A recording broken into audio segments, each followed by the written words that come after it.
Hi, and welcome to Hiss and Tell, a cat behavior and more podcast, hosted by me, Kristiina Wilson, animal behaviorist. Today's episode is an Ask Me Anything episode featuring questions from journalist and documentarian David Farrier's Webworm community. I'll be answering questions about intercat and human aggression, if you can keep cats off counters, toileting, cat sex, kittens, food behaviors, and a lot more. So let's get right into it. Hi, and welcome to Hiss and Tell. I am your host, Kristiina Wilson, and with me today is journalist and documentarian David Farrier. Welcome, David. Hi, thanks for having me. Thanks for joining me. So today's episode is our seasonal AMA, and David is actually here because I got so many great cat behavior questions from people in the super cool community that he has built, which is called Webworm. So right before I get to those questions, I want to let David tell you guys a little bit about who he is and what he does, and then we'll jump into the AMA where you guys can hear the answers to all the amazing questions. So do you want to tell everybody a little bit about exactly what it is you do, what Webworm is? Yeah. I mean, primarily, I'm a journalist and documentary maker, as you mentioned. And back a long time ago now, what feels like a long time ago, during the pandemic, I was working on a documentary, but in lockdown in New Zealand. And I started a newsletter called Webworm, which is basically me just doing my thing, which is kind of going down sort of weird rabbit holes and investigating weird internet things. And that newsletter's been going for 4 years now, and this really was unexpected, but this really neat community has built up around it. And I guess there are people that are drawn into the stuff I like, which is things like weird internet mysteries and documentary and music and cats. We all seem to really like Yes. cats. And so, when you came along, I think you noticed that, and there was a response. And the cat fans of Webworm came out in droves. Yeah, which I always love to see, and I was so happy to be able to talk to people more about cats because I don't do that enough since it's my job. But it was really nice to be able to connect with people about that, and over all these other issues. I think it's such a great community, so much that like I am not a joiner, but my wife is always like, "What are you doing? You're like talking to people and like." You're in this like weird community, like what? Like, she just thinks it's so weird. Get off! Yeah, don't talk to people on the internet. What are you doing? It's just very not like me. So she's even last night, she was like, "You're doing what? You're talking that guy whose community you're in?" Like, no, it's this weird thing. Honestly, I mean, I like to say it's the most polite, funny comment section on the internet. yes. And, I send out a couple of newsletters every week, and, people comment on them, and it turns into, there's multiple threads running underneath. And it just, most internet communities eventually descend into chaos and eventually ends with like someone calling someone else a Nazi. And that just never happens. They're wonderful people. And, I've built friendships through this community. I do little pop-ups here and there. I'm going to Australia in a couple of days to do some pop-ups there. And I love meeting people, and it's the best place. I love Webworm. Yeah, I agree. And I also just want to shout out your films. Tickled is how I came to know you, which I went to go see in the theater. And then Mr. Organ is another great film. And so I would advise everyone to go and check those out if they can. And there's also so much other animal chat in the Webworm community. There's chat about possums and raccoons and like, everyone posts their favorite animal of the week or all that kind of stuff. So there's it's not just cat stuff. Although people who are listening to this are obviously cat motivated, so I don't know why I'm. But I feel like cat people are into other creatures as well, and I think that's why I saw my first skunk last night, and so I'm thinking of pivoting to some more skunk related content. Oh, you should do a skunk episode. We have a beautiful skunk that comes by. We live in the forest now, and so I have cameras all around our property because I'm insane and I like to just spy on the wildlife. Yeah, you want to see what's going on. Yeah, exactly. And so the skunk came by and it likes to eat the cat food that I leave out for the raccoons and the feral cats. It's so cute, and it's got this really cute tail and a big like on his head. So they're all essentially cats. Skunks, I know. Opossums, raccoons. They're all just cats. Yes, they are. And to that end, I'm getting my rehabber's license so I can start working with them more. So it's gonna be fun. Do you have any fun cat stories that you would like to share with our listeners, or perhaps one fun cat story? I think probably the thing that I that probably got me into cats is that when I was a kid, and this is, I'm not necessarily promoting this kind of behavior, but our family showed cats in cat shows. So in New Mm. Zealand, we had a Birman cat, which is a very fancy cat. And I always sort of say, like, if you're going to get a cat, you don't need to get a fancy cat. Please just go to your Yes. local rescue. But we had a little Birman creature. And as a 13-year-old, I would go to cat shows around New Zealand and show this cat. It was probably the least cool thing I could do, but I almost got best in show one year. I've still got some of the ribbons. I don't have them with me here right now. But that was just a very I was a cat crazy kid, and Chandler Bing, that was his name. Friends was big at the time. Mm. Uh, Wonderful cat, wonderful companion, and yeah, I met a lot of freaky people in the cat showing community in New Zealand, You do. and one of the first things I did when I came to Los Angeles was I went to a local cat show here, which was so much bigger than anything we ever had in New Zealand. And again, the people, cat people and cat people that show cats, they're a very specific kind of person, and I love them to Yes. bits. Yes, it's a very intense. I've never been to an American one. I've been to them in Finland, and they're very, very Oh, intense over there as well. I think just because our yeah, people are also just extra intense anyway, and then you stick that together, and I was like, whoa, okay. yeah, But always interesting, I think.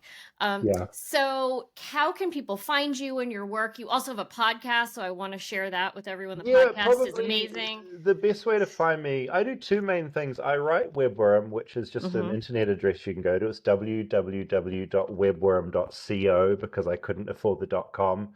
And you can subscribe for free. All my public interest journalism is entirely free. So I really love people to join in there.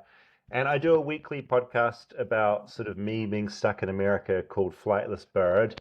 It's a metaphor because all our birds in New Zealand are, a lot of them are flightless, and I'm sort of a metaphorical flightless bird trapped in America.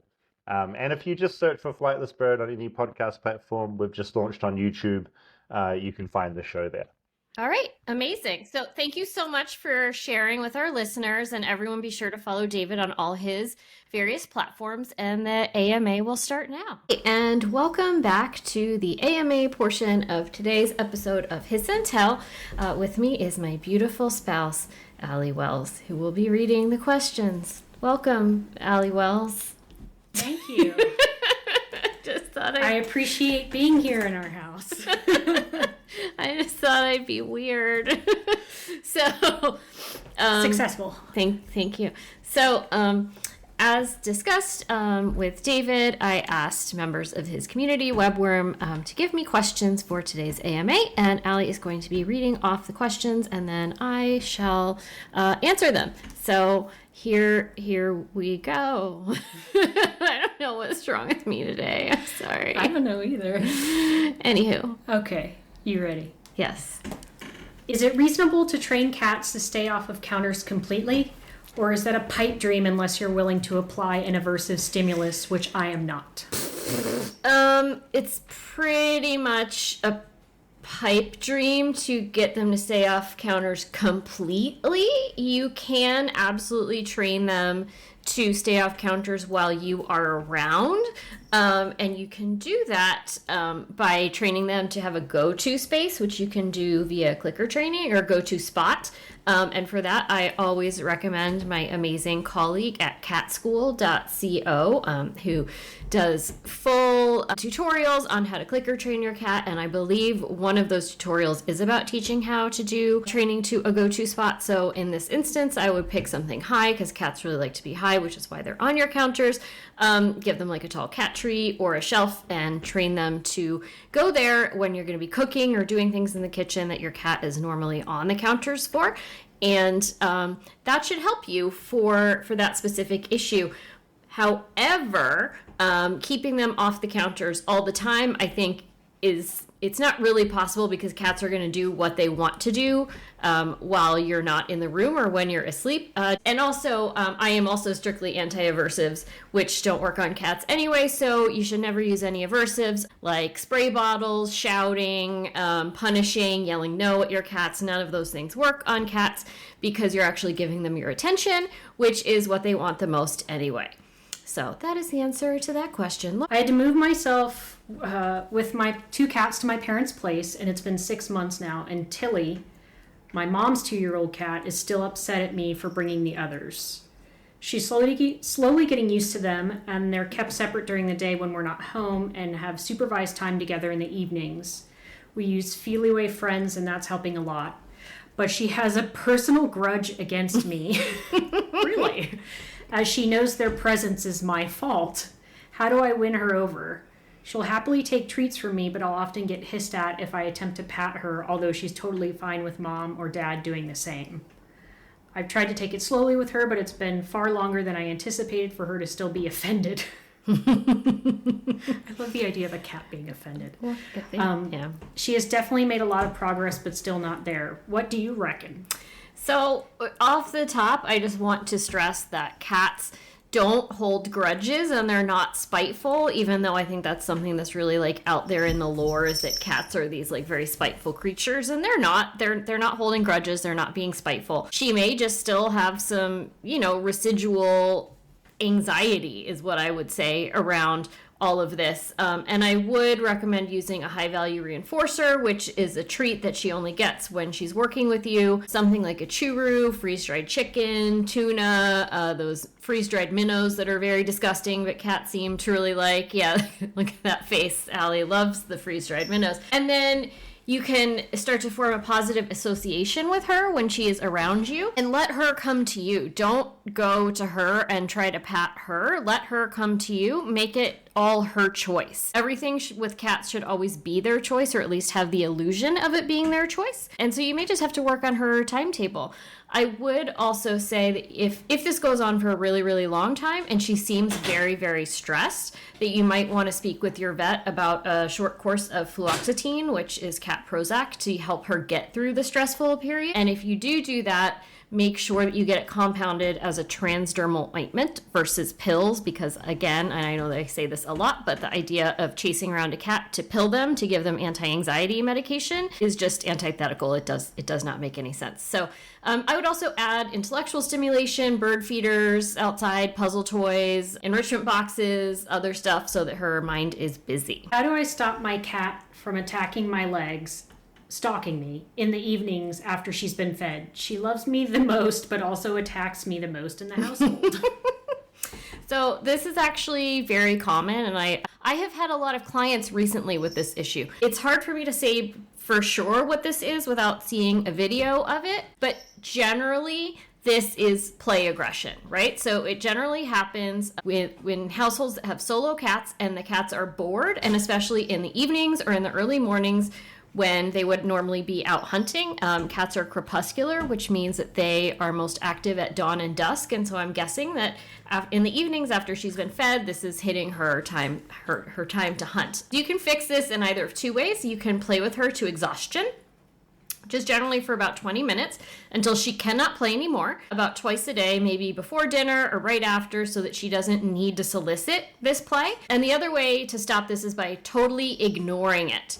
So cats do not respond, like I just said, to correction or negative reinforcement. So you have to ignore the behaviors that you don't want. So while you're ignoring this, you need to wear heavy pants and heavy shoes, and don't look at her. Don't, say anything if she's going after your legs as you're walking around. And after about 2 weeks, she should stop. When she realizes she's not getting any attention from you, which is really what she wants, that should stop the behavior. That said, before it stops, it will probably get a little bit worse in what's called an extinction burst. So if you imagine like a kid trying to get their mom's attention on the phone, and they'd first start out being like, Mom, Mom, Mom, Mom, Mom, and get really loud right before they stop, that's an extinction burst. And so she may get a little bit worse right before she stops. Again, this is another case where I would say add intellectual stimulation, add cat-specific toys, add puzzle feeders, food puzzles, bird feeders, so she has something that is species appropriate to watch. I love suction cup bird feeders for windows. Add enrichment boxes, everything you can to amuse her so she stops going after you. Okay.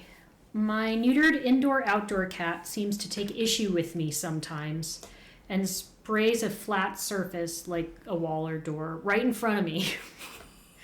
He was neutered at an older age due to being a rescue. but was likely still under 1 and having to manage New Zealand's COVID restrictions, I guess is why there was a delay.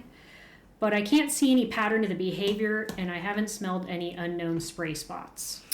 Okay, so when you can't see a pattern in the behavior, I really love collecting data. So I would really recommend keeping a log of these incidents and just write down the date, the time, the location that this happened, what was happening right before, and what happened right after, and see if after you've built up like a decent data set, if you see a through line for any of these incidents. Like, oh, it happens right after I get home, or oh, it tends to happen at 4 p.m., or oh, it always happens in this room, or, you know, is there something that ties all of these incidents together? And sometimes we don't notice what that is until we have like a decent amount of those incidents together, you know, on a piece of paper for us to actually look at. So I would do that, number one. I would also ask, how are you cleaning up the areas? Are you using a good enzymatic cleaner? I like the Nature's Miracle Advanced for cats, and a blacklight flashlight to make sure that you're getting all of the spots. It's really important to use both of those things, because if you don't really clean up all of the spots, then he will continue to smell urine. If you don't break up those spots with the enzymatic cleaner, he'll continue to smell the urine and continue to toilet there because it smells like a litter box. So you need to make sure that you get rid of all of those spots. And then the third thing is, I would say, what can your cat see outside of the windows from your home? Does he see any other cats coming by? Are there strays? Are there ferals? Are there other people's house cats that are coming onto your property? Are there, I don't know exactly what native wildlife you have in New Zealand. I know that you guys have different possums than we do, but are there possums? Like what's going on? Are there raccoons? I don't know if you guys have raccoons, but sometimes, especially male cats, get very territorial, and if they see other wildlife on what they perceive as their property, especially another cat, especially another male cat, they will start spraying.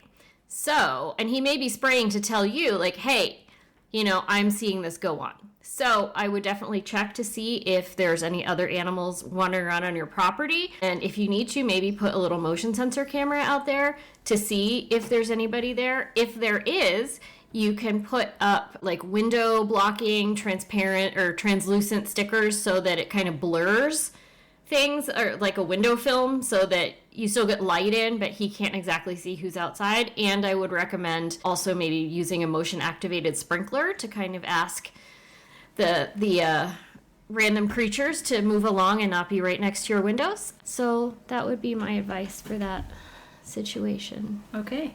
My cats love covering things up by lightly pawing around their food, wet and dry, and water. Usually there's nothing for them to cover their food or water with, so they just kind of end up doing a silly little dance for a few seconds before or after they eat.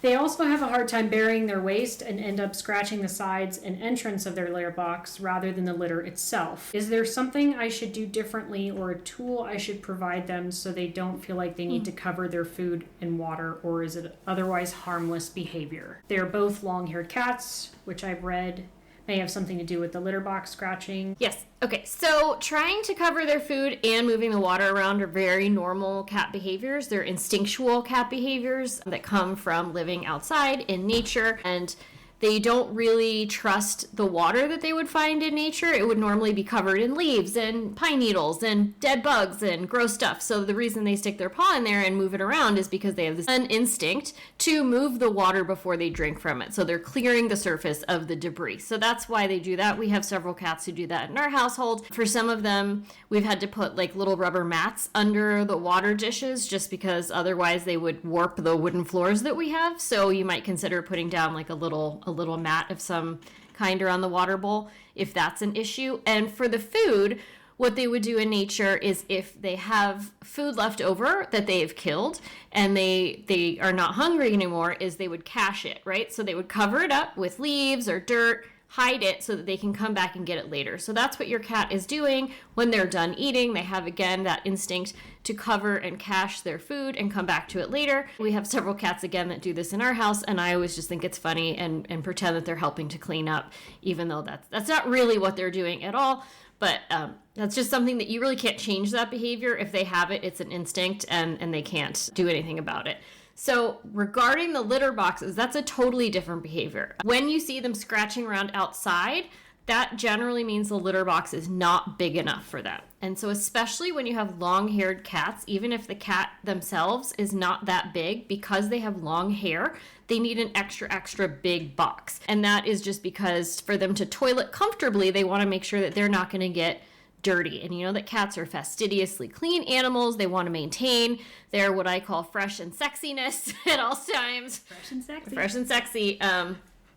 And so they really want to make sure that when they go to the bathroom, they're not going to get anything on their fur. And so especially for long-haired cats, this is difficult if they don't have a really big litter box. So what I would recommend, and what I've done in the past for large and long-haired cats, is to take like a really big plastic tub or like a tote and cut a side out. And then you have to sometimes like file down any sharp edges if you need to, or put like little pool noodles inside the edges just to soften it, and use that as a litter box instead. Make sure you don't have a top on it at all, and then that's really good to use for a long-haired cat and gives them enough space, because sometimes a commercial box is just not big enough, especially for a long-haired cat. So that is what I would recommend. It's probably a better use of pool noodles than them in the pool. Yes, just to answer that like last little bit, I don't think that you need to trim the fur on their paw pads. I don't think that would be necessary. A shame, you know. Like Yeah. they're so, I love the long hair between the paw pads. Yeah, I don't think that's necessary unless they're for some reason like having diarrhea and they're getting really dirty. Other than that, like cats are very good at maintaining their own cleanliness, and so I don't think it's like a paw pad fur issue. I have a question about my senior-ish, we think roughly 12 to 13 years old, rescue cat. She's always been a cautious, skittish girl, but the past few years with us having to move in with family for a bit and then back into our own space, she's become so scared of everything and everyone.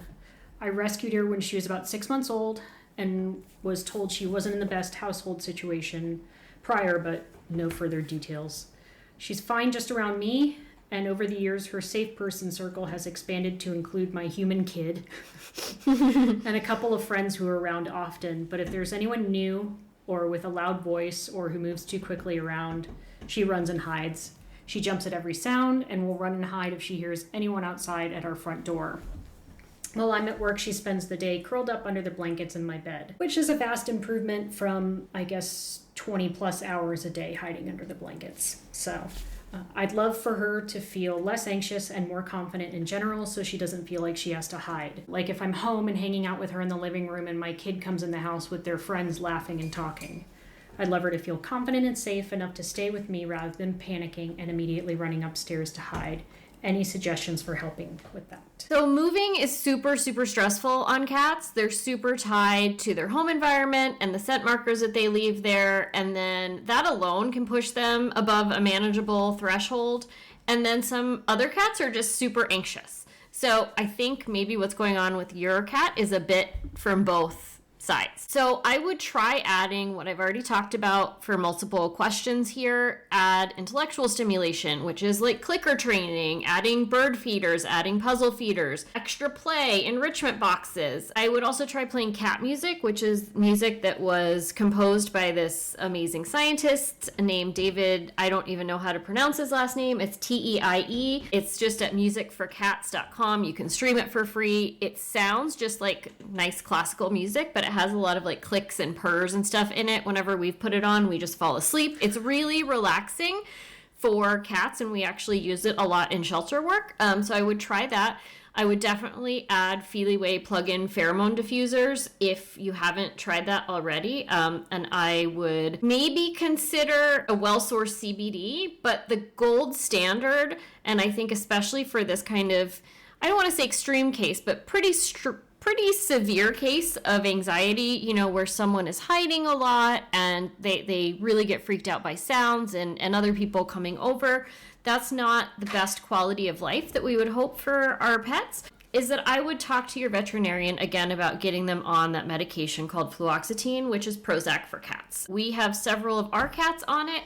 I was really reluctant to put them on it a year and a half ago when our cat Steve passed, and they started having aggression and anxiety issues, and I kind of fought it for a long time, and then I finally did, and it was so helpful, and it has been so helpful that I really think when you're in the middle of one of these cases where somebody's super anxious, it's definitely a really big tool in your toolbox. Again, I would ask your vet to have it compounded as a transdermal ointment so that you can just put it on your finger and put it in her ear, and you're not causing her additional anxiety by trying to pill her. But I think that could be really, really helpful to get her below threshold, where then the behavioral interventions like adding intellectual stimulation and, adding puzzle feeders and giving her more playtime and all of that would actually be effective. Okay. Sorry, was that too long? No, not at all. Okay.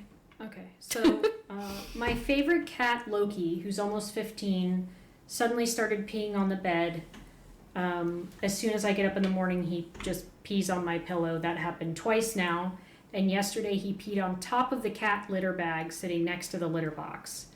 Not spraying, a whole bladder full. No blood and pee, no other behavioral changes. He's eating like the greedy guts he is. Is that like a New Zealand thing? I don't know. Greedy guts. We're taking him into the vet in case it's crystals, but could such a sudden behavior change be something else?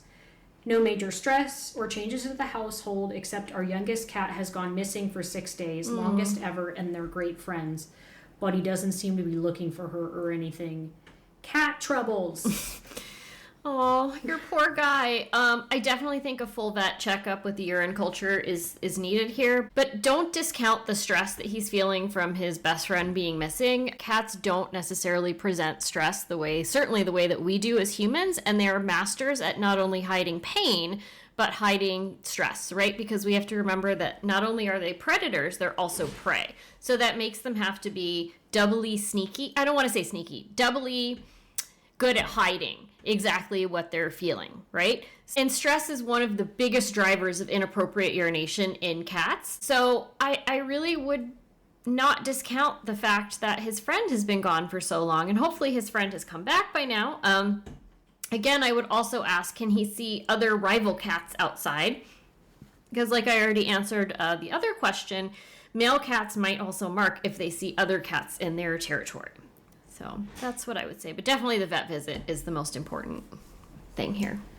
Okay. Next is, we rescued a 6-month-old stray about a year ago. We kept him indoors for about 8 weeks before letting him come and go during the day, but ensuring he stays inside overnight. He settled in really well and formed close attachments to us, but it seems he only uses the indoor litter box for toileting. We'd hope that during the day he would go outside when he's out and about, but he will come indoors specifically to use the toilet. It's not a huge issue, except I hadn't anticipated having to clean an indoor litter box for full-time use after a year. Is there anything we can do to encourage him to go toilet outside, or is this just what we have to deal with?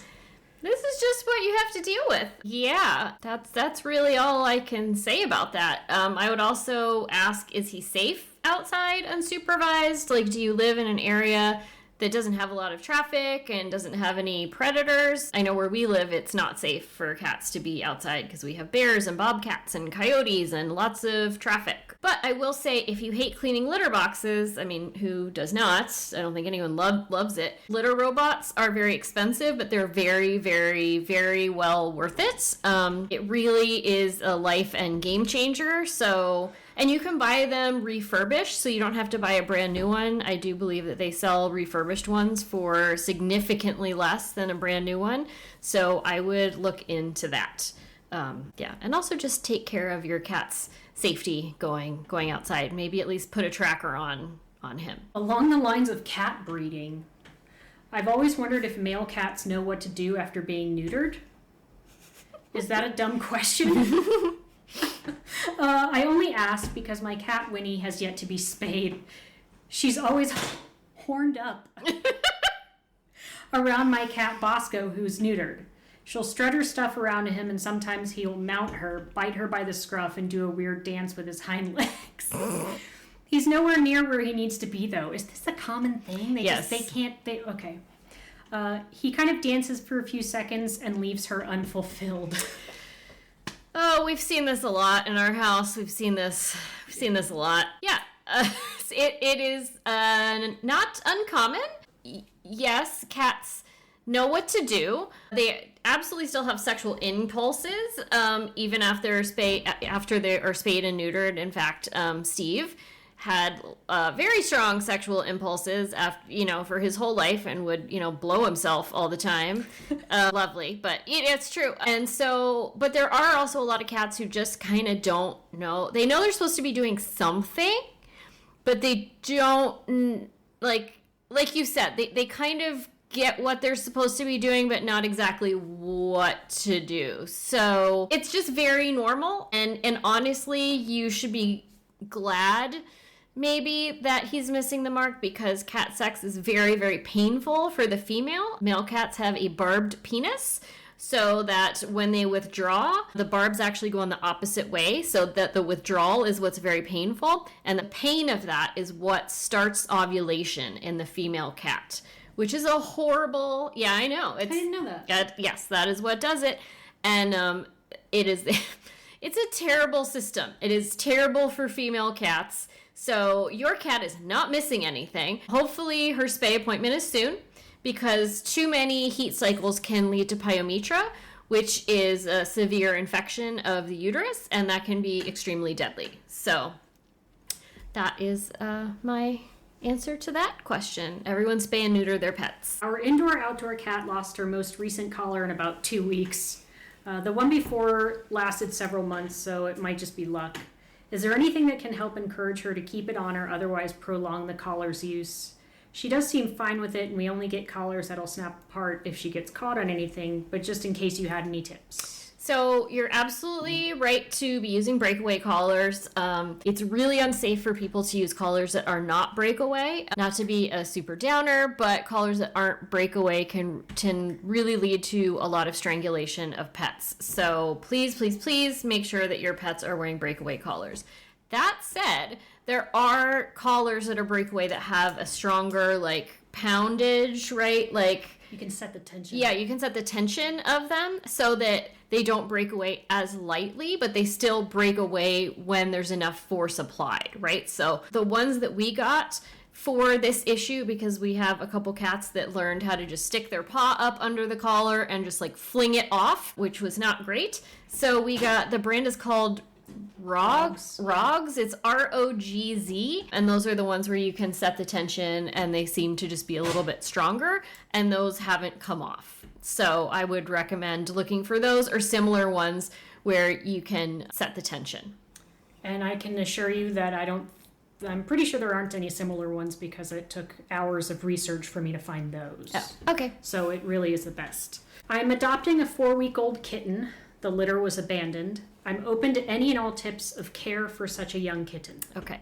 So there's a lot more than I could really answer in a quick AMA here, but 4 weeks is super, super young. So I would really, the first thing I would say is please adopt one of its siblings also, or another kitten of a similar age. If you adopt such a young kitten and it doesn't have any conspecifics, it is very, very likely to end up having what is called singleton syndrome, because it doesn't go through its socialization period with not only its mother, but its siblings, where it learns to bite with an appropriate force and use its claws appropriately and play with appropriate force. And then just also it's going to learn cat social dynamics and the way that cats use their voices and body postures. And if he or she does not have anyone else to learn this stuff with and anyone to model this stuff from, they may end up being quite socially weird. We have a cat like that in our house. Her name is Babby, and we raised her from just a few days old. She was just found on the streets in Brooklyn, and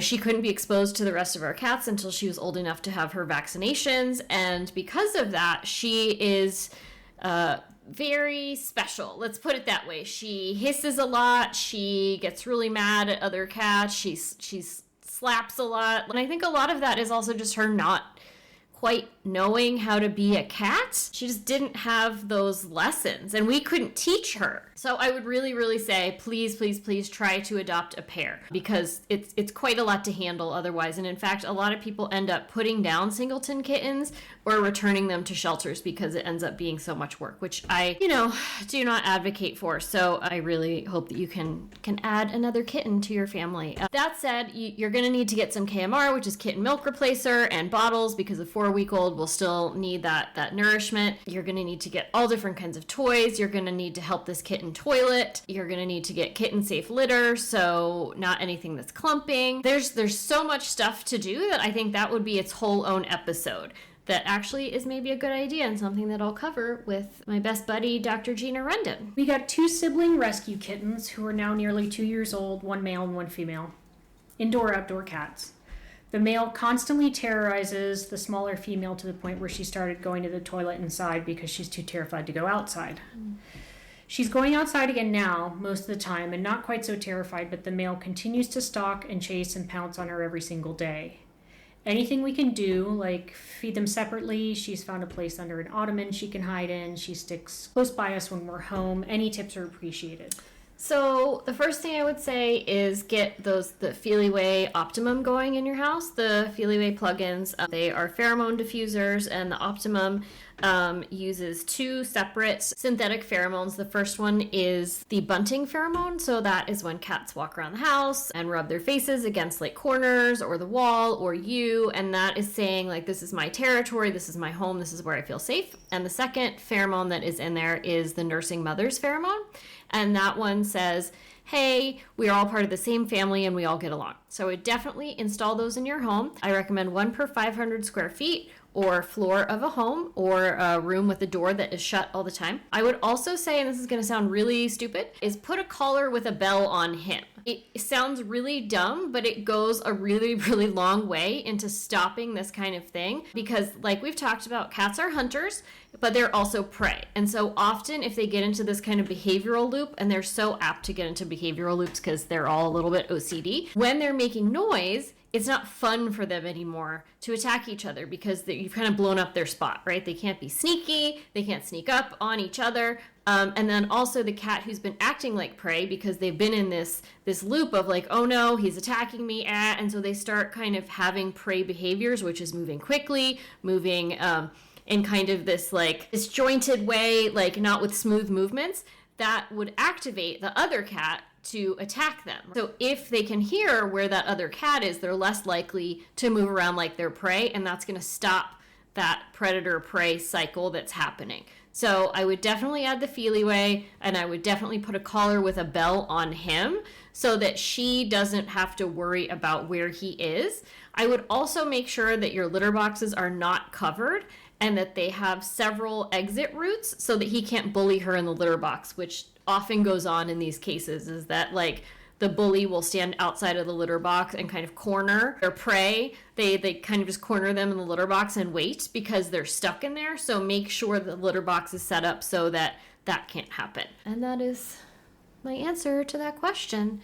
And that is the last question for this Webworm AMA. And so I want to thank all of you guys in the Webworm community for sharing your cat stories and photos of your cats, which I always love to see, and submitting all of these great questions. Thanks again to my beautiful spouse for reading the questions, and that's it. Okay, bye. Thanks for listening. As always, if you enjoyed the podcast, please go ahead and give us a rating and or a review. We'd super appreciate it. You can find our social medias, Instagram and TikTok at Hiss and Tell Podcast. For cat behavior consultations, go to catitude-adjustment.com. Music provided by Cat Beats.